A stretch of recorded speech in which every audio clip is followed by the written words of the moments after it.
Child marriage একটি দণ্ডনীয় অপরাধ। আমাদের ভারতবর্ষের আইন অনুসারে ছেলেদের বয়স 21 এবং মেয়েদের 18 বছর হলে তারা বিয়ের উপযুক্ত হয়।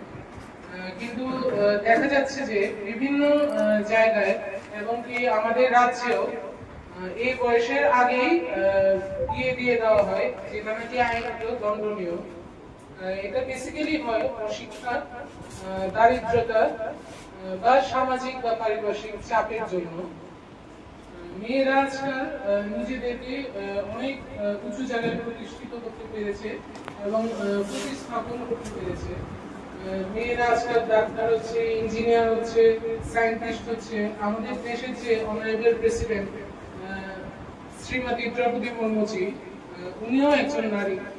আমাদের দেশের ফিনান্স মিনিস্টার শ্রীমতী নির্মলা সীতারামন, উনিও একজন নারী এবং বিভিন্ন ক্ষেত্রে নিজেদেরকে যোগ্য প্রমাণ করতে পেরেছে।